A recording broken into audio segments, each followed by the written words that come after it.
가족에게 복음을 전하는 것이 쉬운 듯 보입니다. 근데 해보면 진짜 어렵습니다.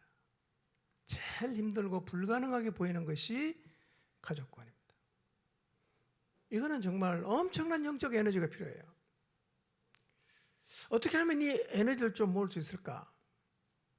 계속 고민하고 생각하다가 하나님 제 마음속에 출정 예배에 대한 마음을 주셨어요. 우리 에너지를 한번 모아보자. 그래서 오늘 저녁 복음 집회 출정 예배를 통해서 우리 모두가 우리의 마음속에 품고 있는 영혼을 진짜 믿음으로 주님께 의탁하고 결과에 대한 모든 조바심을 내려놓고 그래서 주님 말씀하시는 대로 순종하며 가겠습니다. 그렇게 헌신을 결단하게 되기를 바랍니다. 출정 예배를 드리는 또 다른 이유는 지금이 추석 연휴 중입니다. 다음 주 월요일 9일부터 저와 한 30명의 성도가 종교개혁지 순례를 하는데요. 돌아오면 10월 20일입니다. 계산해보니까 2주밖에 안 남아요. 그래서 일단 집회 날짜를 5일에서 12일로 연기를 했습니다. 근데 그렇게 연기한다고 될 일은 아니고요. 진짜 우리의 마음을 좀 집중하고 다잡고 가지 않으면 사실은 쉽지 않은 일을 우리가 시작을 했습니다. 여러분 이제 11월 달에 복음 집회 하는데요. 한번 생각해 보십시오. 우리가 지금 뭘 하려고 하는 겁니까? 뭘 하려고 하는 거예요? 우리는 뭐 가족을 사랑해서 불쌍해서 그 영혼을 건지기 위해서 복음을 전하려고 한다 뭐라고 생각을 하지만 여러분 우리가 하려는 일은 가족들이 가장 싫어하는 일입니다. 정말 이해를 못하는 일이에요. 그들은 말하죠. 야 우리 좀 잘 살고 있다. 좀 제발 좀 힘들게 하지 마라. 제발 좀 건드리지 마라. 제발 그 얘기 좀 그만해라. 이게 가족들의 바람 아닙니까?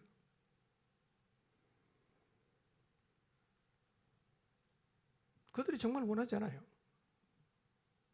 그런데 왜 우리는 마치 스토커처럼 따라다니면서 끈질기게 그 얘기를 자꾸만 하려는 겁니까? 싫다는데, 제발 그만하라는데 왜 우리는 그 일을 강행하려고 합니까?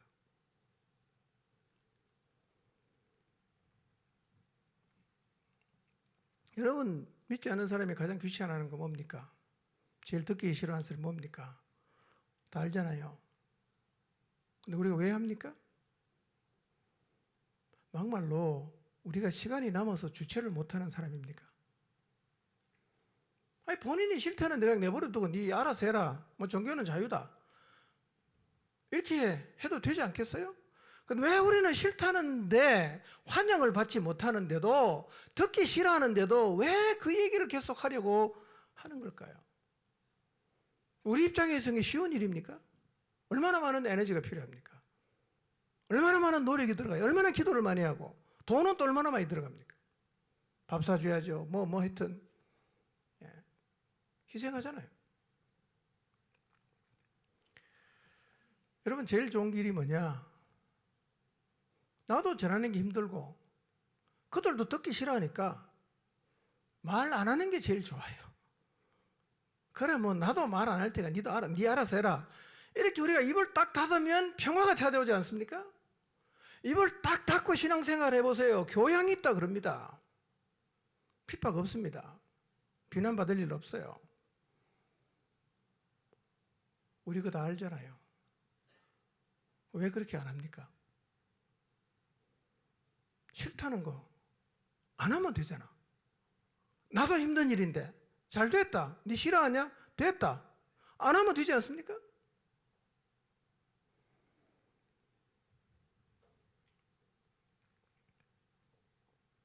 왜 우리가 일을 하려고 합니까? 그것은 제자리를 잃어버린 사람에게 제자리를 찾아주고 싶어하는 하나님의 목마름, 하나님의 마음을 알기 때문입니다. 제자리를 잃어버렸어요. 방황합니다. 제정신으로 못 살아요. 영원한 형벌을 향해 가고 있습니다. 한번 들어가면 못 나와요. 이 영혼을 바라보시는 그 하나님의 안타까움, 그들에게 제자리를 찾아주고 싶어하는 하나님의 목마름을, 하나님의 마음을 알기 때문에 싫어하는 줄 알면서, 욕먹는 줄 알면서 우리가 계속해서 가서 또 말하고 또 말하고 싶은 거예요. 아버지 마음을 모르면 이 일은 당연히 안 하게 되어 있습니다. 돈 좀 하겠어요. 무슨 동기로 하겠습니까? 아버지 마음을 모르는 사람은 그 일을 할 동기가 없습니다. 없어요.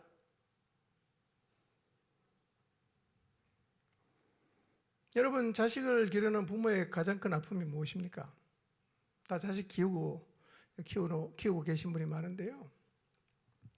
여러분, 내가 낳은 자식을 보면서 가장 안타깝고 아플 때가 언제입니까? 자식이 제자리를 찾지 못하는 거예요. 마땅히 있어야 할 자리에 없을 때, 그것이 부모의 마음을 찢어놓는 거죠. 아이가 건강하게 뛰놀아야 되는데 그 자리에 없어요. 열심히 공부를 해야 되는데 거기 없어, 우리 아이가. 의미 있는 미래를 준비해야 되는데 그 자리가 아니라 미래가 없는 자리에 가서 돌아다니고 있는 그런 자식을 볼 때 부모의 마음이 안타깝죠. 찢어진다고 표현하는 게 맞을 거예요. 가슴 찢어집니다. 제자리에 없다는 게 그렇게 아픈 거죠, 부모에게. 그게 하나님 아버지 마음이에요. 여러분, 그래서 이런 자식을 볼 때 부모가 뭘 가장 원하겠어요? 마땅히 있어야 할 자리로 돌려놓고 싶은 거예요. 공부하는 자리로, 뛰노는 자리로, 미래를 준비하는 자리로 돌려놓고 싶은 것이 부모의 마음이란 말이에요. 여러분, 그게 바로 하나님 아버지의 마음이에요. 우리 아버지의 마음이란 말이에요. 하나님의 인간이 어떤 존재입니까? 모든 걸 다 말씀으로 만드셨어요. 사람은 하나님이 빚으셨어요. 심려를 기울여 만든 걸작 중에 걸작이 인간 아닙니까? 그런데 그 인간이 마땅히 있어야 할 자리에 있지 않고 그 자리를 떠나가 버렸잖아. 그 삶이 행복합니까? 여러분, 복음서를 읽어보세요. 많은 사람이 귀신에게 사로잡혀 있어요. 그것은 하나님이 창조한 인간이 서야 할 자리가 아니에요. 귀신에게 사로잡히죠. 사단을 따라가지요. 안식이 없지요. 그리고 한번 들어가면 나올 수 없는 영원한 형벌을 향해서 지금 달려가고 있어요. 이런 인간을 바라보시는 하나님 아버지 마음이 찢어지는 거예요. 뭘 원하시겠어요? 돌려놓고 싶은 거예요. 어디로? 원래 자리로. 이게 아버지의 마음이에요.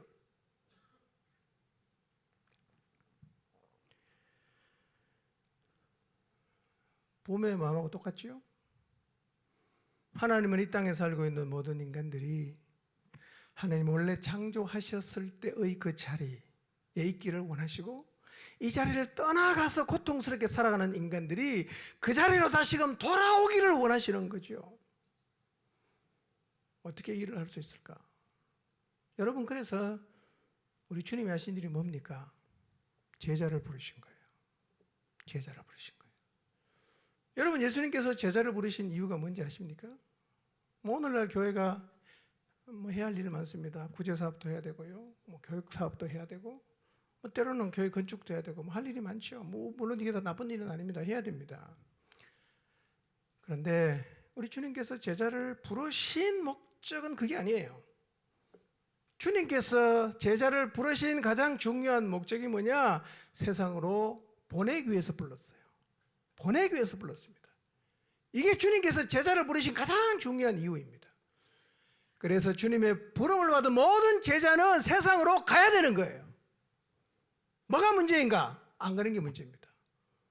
보내려고 불렀는데, 부름은 받았는데 가지를 않는 거예요. 이게 주님 마음을 너무너무 아프게 하는 겁니다. 여러분, 부름 받으셨습니까? 어디로 가야 됩니까? 세상으로 가야 돼요. 그런데 부름을 받았다고 자부하는데 안 가는 거예요. 이스나마나 한 존재가 되는 거죠. 얼마나 하나님 마음을 아프게 하는 일인지 몰라요. 여러분, 주님의 부름을 받은 제자는 세상으로 가야 합니다. 복음 들고 세상으로 가시기를 바랍니다. 복음 들고 세상으로 가게 되시기를 바랍니다. 자, 1절을 봅니다. 시작. 그 후에 주께서 따로 70인을 세우사 친히 가시려는 각 동네와 각 지역으로 둘씩 앞서 보내시며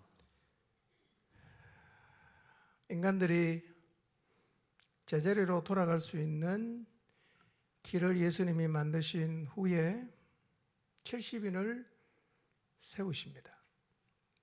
9장에 보면 12제자를 세우셨는데 10장에서는 70인을 세우십니다. 70명을 세웠다는 말은 온 열방에 복음을 전한다는 의미를 담고 있어요. 당시 유대인들이 생각하는 세상에 있는 나라는 70개입니다. 그 근거는 창세기 10장에 나오는데요. 창세기 10장에 나오는 나라의 수가 70개쯤 돼요. 그러니까 예수님께서 70명을 세웠다는 말은 70개의 나라, 그러니까 모든 나라에 복음을 전파하기를 원하신다. 그런 의미를 담고 있습니다.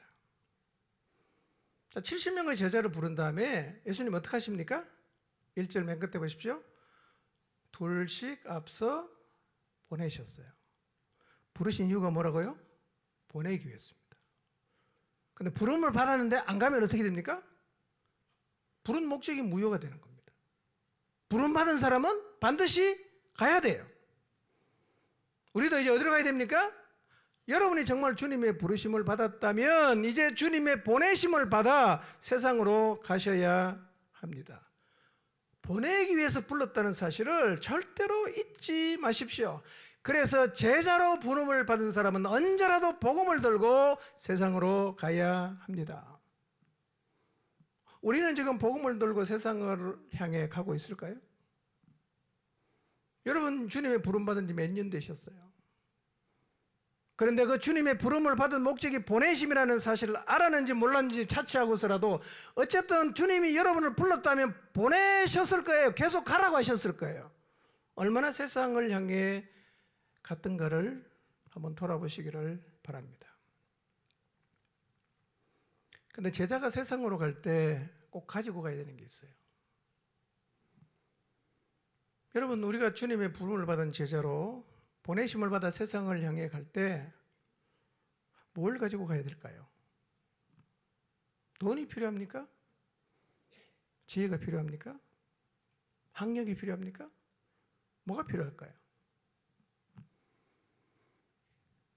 여러분 부르심을 받은 제자가 부르심을 받은 목적을 따라 세상으로 보냄을 받을 때 꼭 가지고 가야 되는 게 있어요. 그게 뭐냐면 보낸 사람의 마음입니다. 보낸 분의 마음. 그걸 가지고 가야 돼요. 이게 너무 중요한 거예요. 여러분 회사의 사장이 직원에게 임무를 주어서 누군가에게 보냅니다.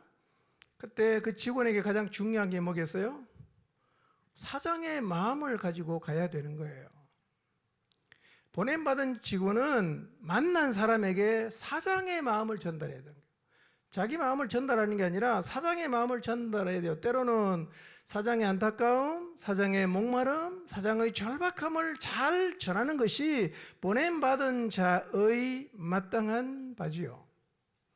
그래서 보냄을 받은 자에게 가장 필요한 게 뭐냐? 보내신 분의 마음을 갖는 것입니다. 여러분 우리가 세상을 향해 나가야 돼요. 더 중요한 게 있어요. 주님의 마음을 가지고 가야 된다는 거예요. 제자리를 잃어버려서 방황하는 사람들을 제자리를 찾아주시고 싶어하는 그 하나님의 목마름과 안타까움을 가지고 가야 돼요. 그 마음이 없어도 갈 수 있죠. 등 떠밀려 갈 수 있습니다. 아무 생각 없이 복음 들고 갈 수 있어요. 그러나 아버지의 마음이 없는 사람은요 만나도 사실은 아무 일도 안 일어납니다. 긍휼의 마음, 안타까운 마음, 불쌍한 마음, 절박한 마음, 이 마음을 가지고 가야 되는 거예요. 이번 복음 집회 우리 모두가 이 마음으로, 이런 마음으로 영혼을 향해 나가게 되시기를 바랍니다. 자, 그런데 예수님은 70인을 어디로 보냈습니까? 1절 다시 보여주실래요? 어디로 보냈죠? 친히 가시려는 각 동네와 지역으로 보내셨다. 그렇게 말씀해요. 제자들은 자기가 가고 싶은 곳으로 가는 게 아니라 주님이 보내는 데로 가야 됩니다. 주님이 친히 가시려는 동네와 지역으로 미리 가는 거예요. 마치 침례 요한처럼. 길을 예비하러 갔던 침례 요한처럼 그렇게 가는 거죠. 결국 이 말은 70인의 제자는 주님을 대신해서 가는 거예요. 주님을 대신해서 가는 겁니다. 보낸 사람의 권위를 가지고 가는 것입니다. 여러분, 그래서 복음을 전할 때 이 보냄에 순종해서 나갈 때 하나님의 역사를 경험하는 거예요. 희한한 일들이 일어납니다. 왜 그렇습니까? 보냄을 받은 자는 보낸 자의 권위를 가지고 가기 때문에 그런 거예요. 여러분, 주님이 여러분을 보냈다는 사실을 잊지 마시기를 바랍니다. 지금 우리가 가려는 곳, 이건 복음 집회에 하나님 여러분에게 마음을 주셔서 여러분이 가려는 곳도 주님이 친히 가시려는 곳임을 잊지 마시기를 바랍니다. 우리 남편, 자녀, 부모에게로 나를 보내신 분은 누구입니까? 하나님이에요. 나는 하나님을 대신해서 그들에게 가는 것입니다. 여러분, 성령께서 여러분의 마음에 부담을 주시고 가게 하신 그곳이 주님이 친히 가시려는 곳임을 잊지 마십시오. 이런 겁니다. 그분이 보냈다면 책임도 누가 질 거예요? 보낸 분이 지는 거예요. 보낸 분이 책임지는 겁니다.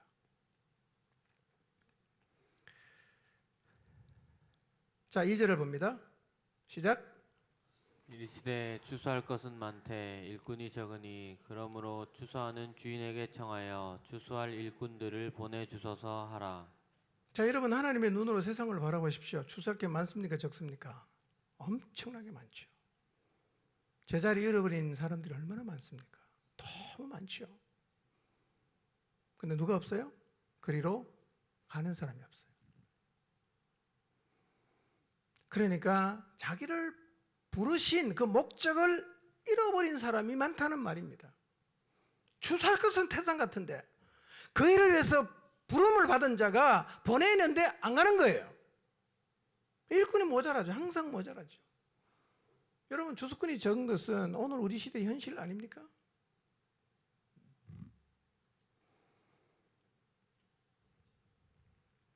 주님의 안타까움이 이겁니다. 추수할 건 너무 많아. 근데 그 일을 위해서 불렀는데 안 가는 거예요. 일꾼이 없는 거죠. 우리 가야 되지 않겠습니까?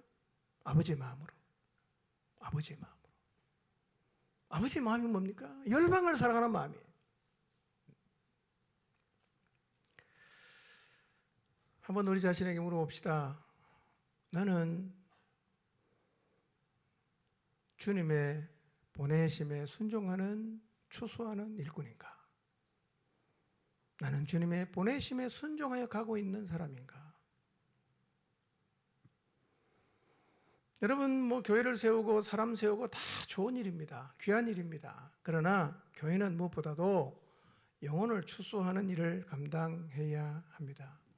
결국 교회를 세우신 목적도 이거거든요. 어떤 사람은 이런 생각을 하는 사람이 있어요. 추수할 때가 안 됐다. 아직은 좀 기다려야 되겠다. 제자들도 그렇게 생각을 하고 있었던 것 같습니다. 자, 요한복음 4장 35절 한번 볼까요? 시작. 너희는 넉 달이 지나야 추수할 때가 이르겠다 하지 아니하느냐. 그러나 나는 너희에게 이르노니 너희 눈을 들어 밭을 보라. 휘어져 추수하게 되었도다. 네, 시각의 차이입니다. 예수님은 추수할 때가 됐다. 뭐 그냥 다 휘어져서 추수할 때가 됐다.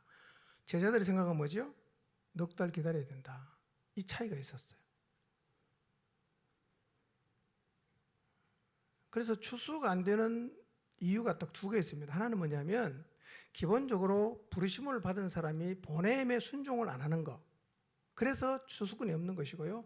두 번째로는 추수할 때가 되었는데 아직 넉 달이나 남았다고 해서 가지 않는 게 문제예요. 이래도 안 가고 저래도 안 가는 거예요. 그래서 뭐가 부족합니까? 항상 추수꾼이 부족한 거죠. 그래서 예수님께서 뭐라고 말씀하셨어요? 추수하는 일꾼에게 청하여 추수할 일꾼을 보내어 달라고 기도하라고 하십니다. 이 기도 우리가 해야 됩니다. 여러분, 하나님께서 우리 안에 더 많은 추수할 일꾼을 보내주시도록 기도하시기를 바랍니다. 여러분, 복음의 능력은요, 도시를 변화시킬 수 있어요. 제 안에 계속 드리는 기도가 이겁니다. 우리 교회가 복음으로 이 도시를 흔들 수 있게 해주십시오. 들썩들썩할 수 있습니다. 우리가 주님의 부르심을 받은 자로 주님이 보내실 때 순종해서 가면 그런 일이 반드시 경험될 것입니다. 여러분, 예루살렘 교회가 전 세계를 뒤집어 엎지 않았습니까? 자, 3절을 보겠습니다. 3절 시작.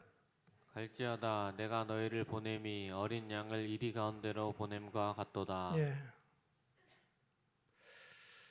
자, 주님이 70명의 제자를 그분이 가시려는 각 동네와 마을로 보내시는데 3절에 보니까 내가 너희를 보내는 곳이 이렇다라고 말씀하시는데 좀 무시무시한 곳입니다. 어떻게 설명합니까? 어린 양을 이리떼 가운데 보내는 것과 같다 이렇게 말씀하셨어요. 여러분, 양을 이리떼 가운데 보내면 어떤 일이 벌어질까요? 100% 죽습니다. 제가 이거 한번 찾아보려고 했는데 못 찾아봤는데요. 여러분, 혹시 그 유튜브에서 이리떼의 습격을 당하는 양의 그 어떤 그 영상이 있으면 한번 저한테 좀 보여주시면 좋겠어요. 이리떼 보내진 양은 100% 죽습니다. 왜 주님은 우리를 이런 자리로 보내십니까? 좀 일하기 좋은데 우리 힘으로 좀 이길 수 있는데 일로 보내줘야 우리가 가서 뭔가 좀 사기도 없고 뭔가 결실을 얻을 수 있지 않겠어요? 100% 가면 죽을 게 뻔한데 안 가는 게 낫지 않겠어요? 왜 주님은 이런 곳에 우리 보고 가라고 하시는 걸까요? 이게 무슨 의미일까요? 이런 얘기입니다. 네가 복음 들고 내가 보내는 곳에 가는데 네 힘으로는 안 된다는 것을 기억하고 가라는 거예요. 꼭 기억하십시오. 여러분, 이번에 복음 집회할 때 뭐 여러분 자녀에 가든 뭐 부모에 가든 배우자에 가든 갈 텐데요. 처음부터 생각하세요. 내 힘으로는 안 된다는 것을 기억하고 가십시오. 뒤집으면 무슨 얘기입니까? 전적으로 나만을 의지하고 가라는 말입니다. 준비 안 해도 됩니다. 준비할 필요가 없고요. 나의 탁월함으로 어떤 결과를 내려고 할 필요도 없어요. 어차피 내 힘으로는 안 되는 거예요. 이 말은 열심히 하면 안 된다, 성실하게 하면 안 된다, 그 말이 아니라 네 힘을 빼라는 거예요. 왜요? 어차피 그건 내 힘으로는 안 되는 거예요. 누가 합니까? 보낸 분이 하시는 거죠. 이 사실을 잊지 마시길 바랍니다. 여러분, 복음 집회에 하나님이 여러분에게 보여주시는 영혼을 향해서 다 나갈 텐데요. 처음부터 내 힘으로는 안 된다는 것을 인정하시길 바랍니다. 주님이 그렇게 말씀하세요. 이리떼 앞에 놓여진 양이 어떻게 살 수 있겠어요? 생존조차 불가능해. 그 놀라운 사실은요, 그렇게 보내진 70명의 제자가 17절부터 보면 돌아와서 뭘 보고합니까? 이겼다는 거예요. 신기하죠? 이겼다는 거예요. 누가 하셨어요? 보낸 분이 하신 거예요.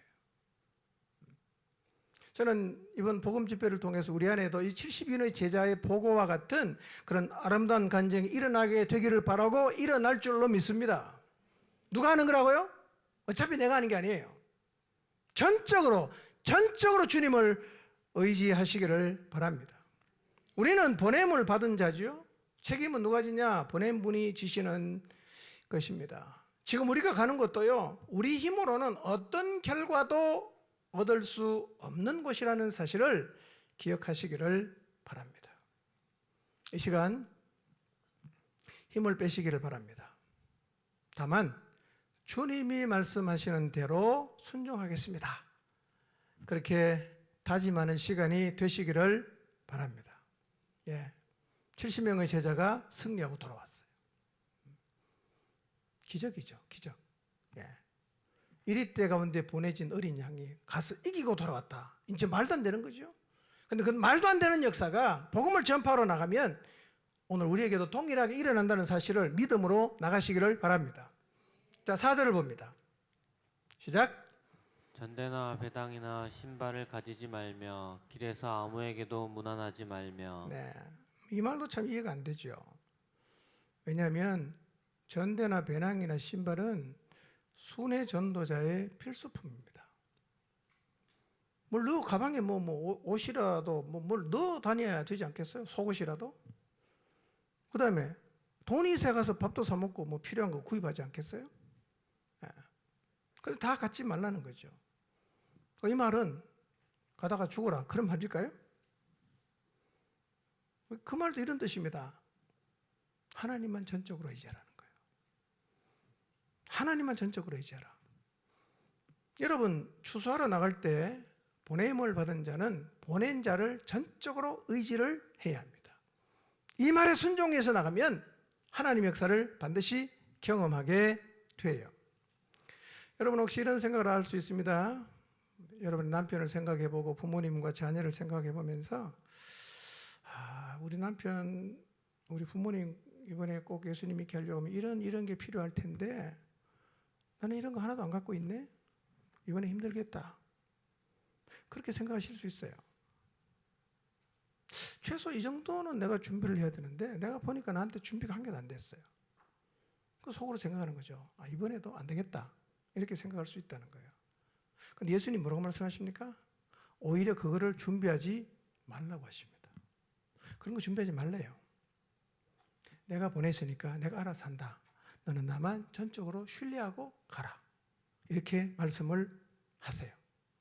여러분 이번 복음 집회 하나님만 전적으로 의지함으로 나가게 되기를 바랍니다. 최소한 이거는 준비돼야 되지. 그거 준비 안 됐습니까? 괜찮아요. 주님은 오히려 그거 준비하지 말고 나만 믿고 가라고 말씀하십니다. 전대도 배낭도 신발도 준비하지 마라. 그 가라. 누가 한다? 내가 한다. 여러분 이 시간 마음으로 하나님을 전적으로 의지하게 되시기를 바랍니다. 자, 5절 6절 볼까요? 5절 6절 시작. 어느 집에 들어가든지 먼저 말하되 이 집이 평안할지어다 하라. 만일 평안을 받을 사람이 거기 있으면 너희의 평안이 그에게 머물 것이요 그렇지 않으면 너희에게로 돌아오리라. 자, 어느 집에 들어가든지 먼저 뭘 구하라고요? 평안을 구하라. 샬롬을 구하라 그런 말이거든요. 샬롬. 뭐가 샬롬입니까? 샬롬은 이런 거예요.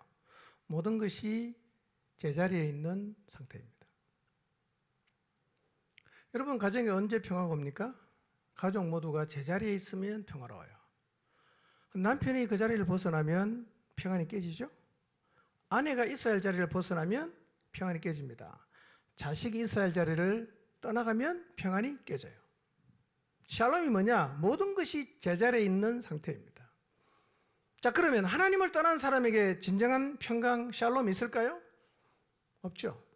기본적으로 하나님을 떠나갔기 때문에 제자리를 잃어버렸기 때문에 하나님을 떠나간 사람에게 가장 필요한 게 뭐냐면 샬롬입니다.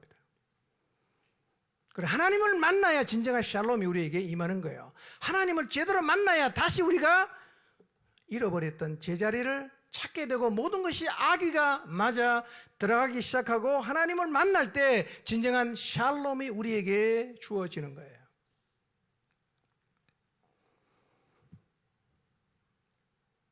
그래서 하나님을 떠나 인간이 서야 할 제자리를 잃어버린 사람 보면요, 유독 복음서를 보면 참 귀신 들린 사람 많지 않습니까?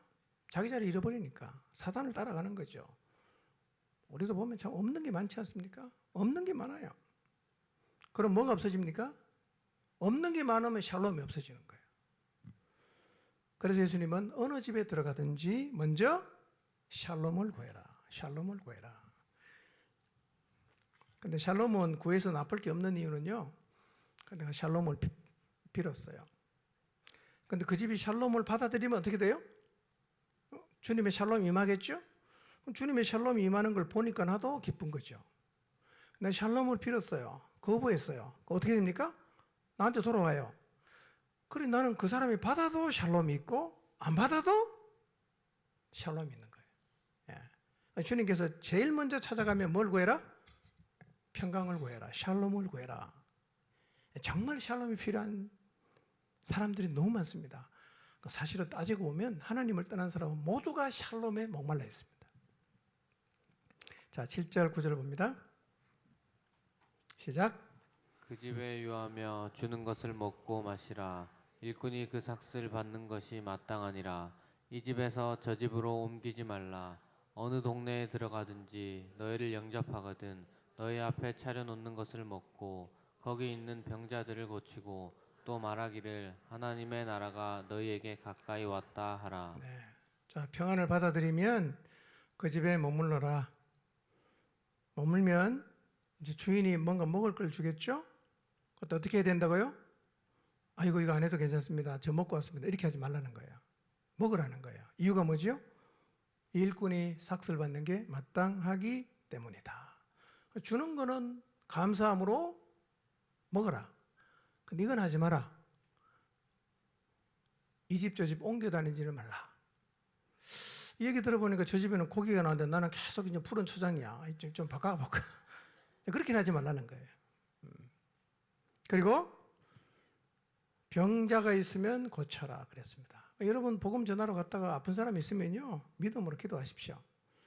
난 신유의 인사 인내 없다 그러지 마시고요. 그냥 믿음으로 기도하세요. 희한하게요. 하나님께서 그런 자리에서 우리의 기도를 응답하세요. 예, 믿음으로 병자를 위해서 기도도 하시기를 바랍니다. 그리고 이렇게 말하라고 하지요. 하나님의 나라가 너에게 가까이 왔다 하라. 다른 말로 하면 뭐죠? 천국이 가까이 왔다 하라. 그렇게 전하라는 겁니다. 그런데 10절 이후에 보니까요. 메시지의 핵심은 똑같습니다. 뭐죠? 하나님의 나라가 가까웠다. 환영하든 거부하든 메시지는 똑같아요. 하나님의 나라가 가까이 왔다. 라고 얘기를 하라는 거예요. 자, 10절 12절 볼까요? 시작. 어느 동네에 들어가든지 너희를 영접하지 아니하거든 그 거리로 나와서 말하되 너희 동네에서 우리 발에 묻은 먼지도 너희에게 떨어버리노라. 그러나 하나님의 나라가 가까이 온 줄을 알라 하라. 내가 너희에게 말하노니 그날의 소돔이 그 동네보다 견디기 쉬우리라. 여러분 복음을 우리가 들고 가면 다 환영합니까? 아니면 다 환영하지 않습니까? 둘 다 있죠. 환영도 받고 때로는 거부당하기도 합니다. 예수님도 그렇게 말씀하세요. 그러니까 여러분이 복음을 들고 갔는데 거부를 당했다. 그러면 야 내가 못나서 그런가 내가 뭐가 부족해서 그런가 그렇게 생각할 필요가 없어요. 원래 복음을 들고 가면 두 종류의 반응이 나타납니다. 영접하든지 거부하든지 상관없어요. 그러니까 여러분이 복음 들고 진짜 기도 많이 준비하고 갔는데 문턱에 들어서기도 전에 거절당했어. 김새잖아 힘들잖아. 야 난 안 되나 봐 이런 생각이 들 텐데요. 여러분 거절한다고 해서 절대로 실망하지 마시길 바랍니다. 원래 그런 거예요. 영접할 수도 있고 거부할 수도 있습니다. 근데 예수님께서 이렇게 말씀하시거든요. 만약에 영접하지 않으면 이렇게 하라는 거예요. 거리로 나와서 발에 묻은 먼지를 떨어버려라. 이렇게 말씀하세요. 복음을 네가 들고 갔는데 너를 거부하고 복음을 거부한다면 네가 거리에 나와서 네 발에 묻은 먼지를 떨어버려라. 그 무슨 얘기냐? 복음을 거부한 책임이 당신에게 있고 그날 심판받는 책임도 전적으로 그들에게 있다는 것을 선언하는 거죠. 여러분 복음을 거부하는 게 굉장히 두려운 거예요. 자 12절을 한번 볼까요? 한번 보여주실래요? 12절 뭐라고 말씀하십니까? 내가 너에게 말하노니 그날의 소돔이 그 동네보다 견디기 쉽다. 그 동네가 어떤 동네입니까? 복음을 거부한 동네보다 견디기 쉽다. 이렇게 예수님께서 말씀을 하셨어요. 여러분 소돔이 어떻게 망했죠? 하늘에서 유황불이 내려와서 성을 완전히 불태워서 다 죽었잖아요. 그렇죠? 근데 예수님 뭐라고 말씀하십니까? 복음을 거부하는 사람이 받을 심판보다 차라리 소돔성 심판이 쉽다는 거예요. 여러분 도시 전체가 하늘에서 유황이 내려와서 완전히 불타서 없어졌는데 심판 날은 그것보다 더 힘들다는 얘기죠. 여러분 소돔성의 심판보다 더 힘든 심판이 누구에게 임하느냐? 복음을 거부하는 사람에게 임한다고 예수님께서 말씀을 하셨어요. 여러분, 복음을 거부하는 자들이 받을 형벌은 정말 엄청나게 두려운 겁니다. 여러분, 여러분, 하나님을 보내신 자를 거부하는 것, 이게 여러분 보통 일이 아닙니다. 여러분, 하나님 누구를 보냅니까? 우리를 부르시고 우리를 보내죠. 저를 부르시고 저를 보내지요? 우리 뭐 따지고 보면 아무것도 아니죠. 뭐 우리가 명망 있는 사람도 아니고 뭐 대단한 사람도 아니에요. 우리가 가서 복음을 전했어요. 우리를 거부했어요. 우리가 전하는 말을 듣지 않았어요. 어떻게 됩니까? 차라리 소돔성이 쉽다고 느껴지는 엄청난 심판을 받게 된다는 말이잖아요. 그러니까 이런 얘기입니다. 하나님의 보내심을 받아서 우리에게 전해주는 이야기는 절대로 귀를 기울여야 된다는 거예요. 그 사람이 문제가 아니라 그 사람을 보내신 하나님을 거부하는 것이 되는 것이기 때문에 여러분 주변에서 하나님의 보내심을 받아서 여러분에게 하나님 말씀을 전해주는 사람이 있다면요, 그 말을 절대로 쉽게 생각하지 마시기를 바랍니다. 여러분의 목자가요, 뭐 여러분 볼 때 별거 아닐 수 있죠. 뭐 사회적으로 봐도 나보다 미치고, 뭐 하나부터 열까지 따져봐도 나보다 나을 게 하나도 없어. 그렇다고 해서 우리가 그 사람 말을 무시하게 되면 누구를 무시하는 겁니까? 보낸 사람을 무시하는 거죠. 여러분, 하나님의 보냄을 받은 사람의 말을 무시하는 것을 여러분 두려워하시길 바랍니다. 쉬운 얘기가 아닙니다. 간단한 얘기가 아니에요. 그러니까 그 성이 심판을 받는데 뭐 때문에 받습니까? 위대한 선지자의 말을 안 들었기 때문에 받는 겁니까? 그냥 이름도 모르는 주님의 부름을 받아 보내심을 받아서 갔던 사람들의 이야기를 거부한 사람에게 그 엄청난 심판이 있다고 성경이 말씀하는 거예요. 여러분, 하나님이 보내신 사람 말을 절대로 쉽게 생각하지 마시기를 바랍니다. 잘 새겨 들으십시오. 마음을 열고 들으셔야 됩니다. 자, 누가복음 16장 31절 한번 볼까요? 시작. 이르되 모세와 선지자들에게 듣지 아니하면 비록 죽은 자 가운데서 살아나는 자가 있을지라도 권함을 받지 아니하리라 하였다 하시니라. 제가 이 말씀을 묵상하면서요, 하나님의 보냄을 받은 사람의 말을 듣지 않는 것이 얼마나 위험한가를 생각하게 됐어요. 여러분, 부자와 나사로의 비유를 아시죠? 여러분, 그런데 예수님이 누가복음에서 비유를 많이 했는데요, 비유 가운데 사람 이름이 나오는 것은 나사로가 딱 한 명밖에 없습니다. 다 이름이 없어요. 한 부자가 뭐 다 이렇게 나오지 않습니까? 사람 이름이 나와요. 나사로. 그 얘기의 전말을 여러분 아십니다. 부자가 지옥 갔습니다. 나사로는 천국 갔어요. 그런데 지옥에 떨어진 부자가 가만히 생각해 보니까 누가 생각납니까? 아직 살고 있는 자기 형제들이 생각나는 거죠. 이 부자도요, 살아있을 때 하나님의 보내심을 받은 사람 이야기를 들었어요. 근데 어떻게 했습니까? 계속 무시했어요. 떨어졌잖아. 덜컥 거기 떨어지고 나서 생각해 보니까 형제들이 생각나는 거죠. 땅에 남아있는 사람. 그래서 아브라함에게 뭐 부탁합니까? 나사로 좀 보내갖고 여기 오면 안 되니까 나사로를 통해서 예수님을 안 믿으면, 하나님을 믿지 않으면 거기에 간다는 걸 좀 전해달라고 통사정합니다. 그때 아브라함이 뭐라고 얘기합니까? 땅에는 쉽게 말하면 하나님의 보내심을 받은 자들이 있다. 근데 그 사람의 말을 듣지 않는 사람은 죽은 자 가운데 살아나서 전해줘도 안 듣는다는 거예요. 그러니까 여러분 곁에서 하나님의 보내심을 받아서 전해주는 이야기를 듣지 않는 그 마음 상태가 얼마나 위험한가 하는 거예요.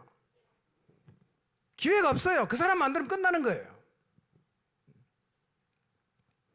우리에게 필요한 게 뭐예요? 가난하고 겸손한 마음으로 하나님이 보내신 사람의 말을 듣는 거예요.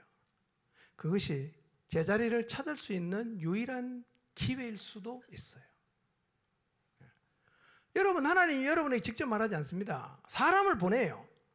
그리고 여러분에게 보내진 사람이 굉장히 유명한 사람이 아닐 수 있어요. 아주 평범하고 이름도 모르는 무명의 사람일 수도 있습니다. 그러나 하나님은 그런 사람을 통해서도 말씀하신단 말이에요. 그러니 우리는 항상 귀를 열고 겸손한 마음으로 하나님이 보내신 사람이 나에게 이야기하면 우리는 그 말을 들을 수 있는 마음의 기본적인 자세를 가지고 살아야 됩니다. 여러분, 하나님 말씀, 하나님이 보내신 사람의 말을 거부한다는 거요, 엄청 두려운 거예요. 소돔성이 견디기 쉽다 그러잖아. 그 사람 받을 형벌이.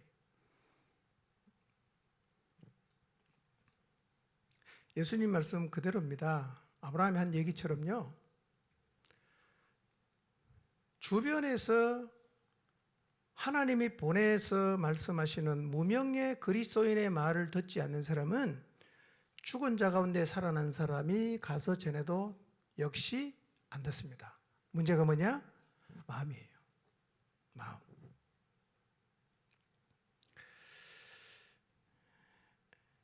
거꾸로 생각하면 참 두려운 거죠. 우리 아이가 안 들으면 어떡하지? 우리 남편이 끝까지 안 들으면 어떡하지? 기회가 없는 건데. 여러분 13절 15절 한번 볼까요? 읽습니다. 시작. 화 있을진저 고라시나 화 있을진저 벳세다야 너희에게 행한 모든 권능을 두로와 시돈에서 행하였더라면 그들이 벌써 베옷을 입고 제에 앉아 회개하였으리라. 심판 때에 두로와 시돈이 너희보다 견디기 쉬우리라. 가버나움아 내가 하늘에까지 높아지겠느냐 음부에까지 낮아지리라. 자, 예수님은요, 보낸 사람들의 말을 거부한 사람들은 기적을 보고도 여전히 거부하고 있다고 말씀하고 있어요. 그리고 그 도성들을 향해서 화가 있을 것이다 라고 말씀을 하십니다. 세 개의 도성을 얘기하죠. 고라신, 벳세다, 가버나움이에요. 고라신에서 어떤 일을 행하셨는지는 성경에 기록이 없어요. 근데 주님 이렇게 말씀하시는 걸 보니까 주님께서 고라신에 대해서 상당한 관심과 애정을 기울이셨을 것으로 추측할 수 있어요. 벳세다에서는 어떤 일이 있었죠? 우리가 잘 아는 오병이어의 기적, 소경의 눈을 뜨게 하는 표적을 주님은 벳세다에서 행하셨어요. 그런데 그대로 회개하지 않았습니다. 가버나움은 어떤 것입니까? 하인의 병을 고친 백부장 사건, 베드로의 장모의 병을 고치고 주님이 가버나움이 본거지로 삼아서 거기서는 굉장히 말씀도 많이 하시고 기적도 엄청 많이 행하셨어요. 그런데 주님이 보내신 자를 거부한 사람은 주님이 보여주신 표적을 보고도 역시 거부했어요. 회개하지 않았습니다. 예수님 뭐라고 말씀하십니까? 가버나움아 내가 하늘에까지 높아지겠느냐? 음부에까지 낮아질 것이다. 뭔 얘기입니까? 감당하기 힘든 심판이 있을 거다 라고 말씀하십니다. 여러분, 하나님 말씀 거부하면요 심판을 면할 수가 없어요. 자, 그런 의미에서는 사실 우리 마음이 더 절박해지는 거예요. 이때까지 복음 전에도 우리 남편 끄떡도 안 하는데, 우리 부모님 고개 잘라잘라 흔드는데, 우리 아들 복음에 전혀 관심이 없는데, 야 이러다가 진짜 음부보다 더 낮아지는 소돔성보다 더 감당하기 힘든 그 심판의 자리에 떨어지지 않겠는가? 뒤집으면 그런 마음의 두려움이 있는 거죠.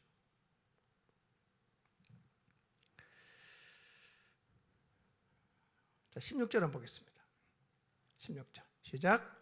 너희 말을 듣는 자는 곧 내 말을 듣는 것이요 너희를 저버리는 자는 곧 나를 저버리는 것이요 나를 저버리는 자는 나 보내신 이를 저버리는 것이라 네. 하시니라.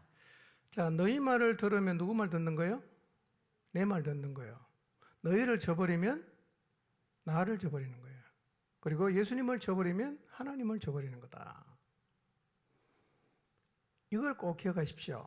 그들이 여러분의 말을 들으면 누구 말 들은 거예요? 예수님 말씀을 들은 거예요. 그들이 여러분을 거부하면 누구를 거부한 거예요? 예수님을 거부한 거예요. 여러분, 그러니까 내가 전한 말을 그 사람이 거부했다고 힘들어할 필요가 없어요. 누구를 거부한 겁니까? 그 사람은 여러분을 거부한 게 아니라 예수님을 거부했어요. 자, 여러분이 전한 말을 잘 설명하고 진짜 성령 충만해서 복음을 전했더니만 받아들였어요. 그렇다고 내가 훌륭하다고 착각해서는 안 돼요. 누구를 받아들인 거죠? 예수님을 받아들인 거예요.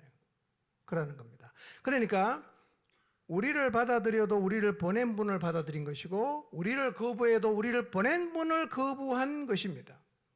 우리에게 뭐가 필요합니까? 내가 잘 준비해서 설명을 잘해서 어쨌든 설득하고 그게 아니라요. 그들을 제자리에 돌려놓으려는 하나님 아버지의 애탐과 목마름을 가지고 그들에게 나가는 것, 그것이 우리에게 필요한 거예요.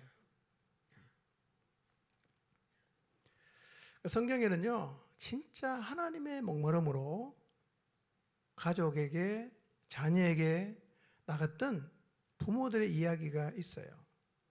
저는 이번 복음 집회에 우리 모두가 하나님이 보내시는 사람으로 영혼을 향해 나갈 때 이런 간절한 마음을 가지고 나가게 되시기를 바랍니다. 자, 마태복음 15장 21절에서 28절인데요. 읽지 않겠습니다. 내용은 여러분 잘 아십니다. 귀신이 들려서 제정신으로 살지 못하는 자기 딸에게 제자리를 찾아주려는 아주 간절함을 가졌던 여인의 이야기입니다. 수로보니게 여인이에요. 자, 이 여인이 자기 딸이 귀신 들렸습니다. 자기 삶을 못 살죠. 그래서 예수님을 찾아간 거죠. 두로 지방에서. 근데 내용을 쭉 읽어보면 예수님은 이 여인에게 아주 관심이 없는 듯 행동을 하십니다. 불러도 대답도 안 하고요. 그러다가 이렇게 말씀하셔요. 자녀의 떡을 취해서 개에게 던짐이 마땅하지 않다. 무슨 얘기입니까? 너는 개다 이 말 아닙니까?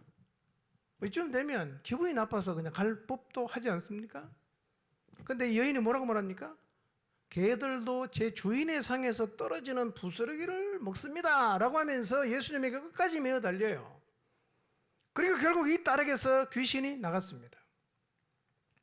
딸에게 새로운 삶을 찾아주려는 이 어머니의 간절함이 결국은 딸을 제자리에 돌려놓았어요. 저는 이번 복음 집회를 하면서요, 우리 모두가 이런 목마름을 가지고 하나님이 보내시는 가족에게 나가게 되기를 바랍니다. 여러분, 복음을 거부하면 심판이잖아요. 음부보다 더 낮아진다 그랬잖아요. 어떡하겠어요? 하나님 아버지의 간절함을 갖고 하나님이 보내시는 그 영혼을 향해서 나가게 되시기를 바랍니다. 마가복음 9장 23절 24절입니다. 읽지 않겠습니다. 똑같이 귀신 들렸어요. 얘는 말을 못해.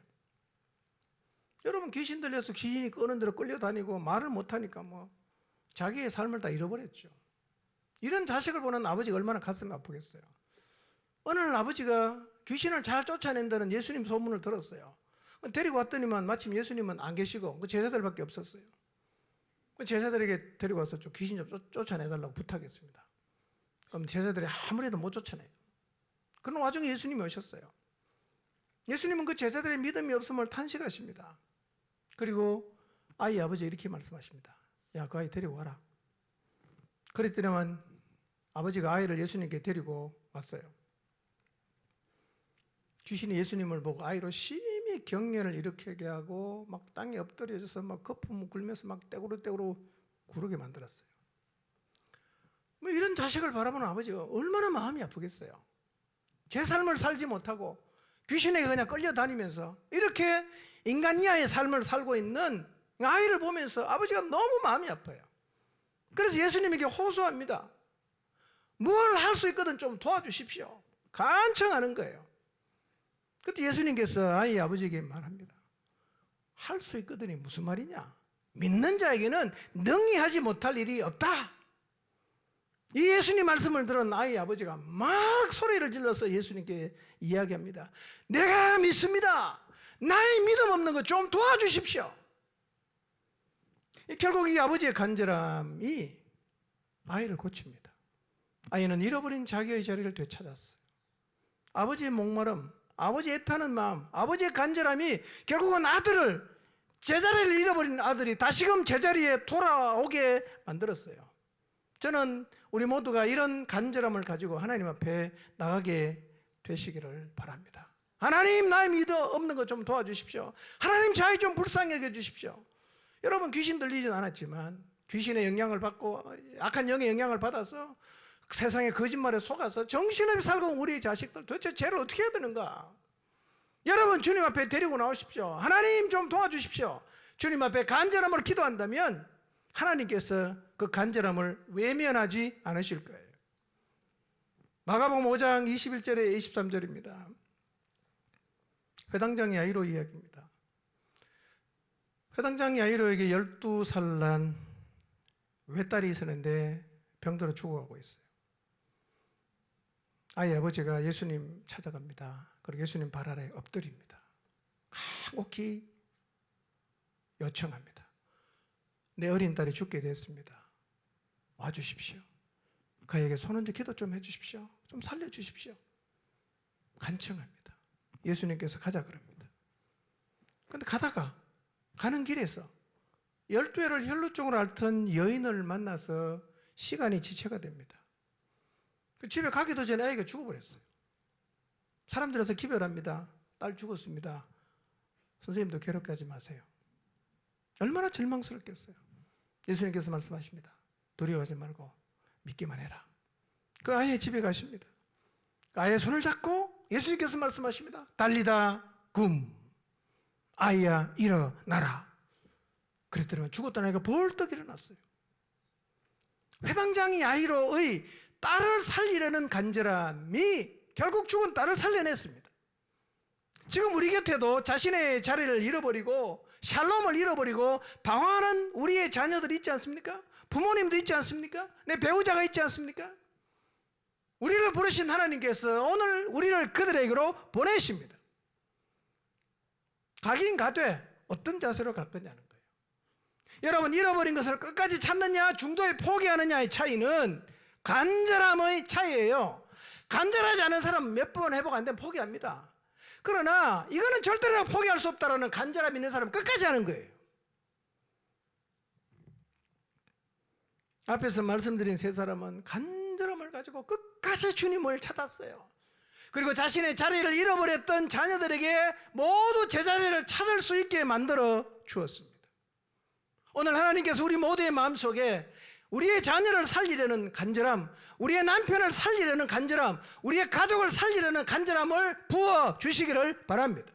끝까지 포기하지 않고 견디고 매달리고 엎드렸던 이 아버지와 어머니의 간절함이 그들의 자녀를 살리지 않았습니까? 우리가 무슨 카드가 있어요? 여러분 자녀를 살릴 카드 갖고 계십니까? 여러분의 남편 혹은 아내를 하나님 앞으로 제자리를 찾게 만들려는 카드를 갖고 계십니까? 여러분의 부모님을 살릴 카드를 갖고 계십니까? 여러분 있다면 버려야 됩니다. 그 카드 들고 절대로 안 돼요. 버리고 하나님을 간절히 사모하시기를 바랍니다. 하나님 의지하셔야 됩니다. 보낸 분이 하실 거예요. 몇 분 그냥 덩기별리에 가서 회복 안 되면 안 되나 보다 이러지 마시고요. 여러분 아이 아버지, 수로보니게 여인, 회당장이 아이로 딸 살리겠다고, 아들 살리겠다고, 여러분 진짜 하나님 앞에 나가서 얼마나 간절하게 매달렸어요. 그 간절함이 그들을 다 살려내고 그들을 제자리로 돌려놓지 않았습니까? 이 아버지의 간절함, 이 어머니의 간절함, 어떻게 하든 내 아들 내 자식을 살려 제자리로 돌려놓으려 하는 이 목마름을 오늘 하나님께서 우리 모두에게 허락해 주시기를 바랍니다. 그 자녀를 향한, 자녀를 제자리로 돌려놓으려는 목마름이 이 세상을 바라보시는 하나님 아버지의 마음이에요. 하나님의 목마름입니다. 하나님의 간절함이에요. 이 간절함과 목마름으로 하나님께서 나를 보내시는 그 사람에게 하나님 의지함으로 나가시기를 주님으로 축원합니다.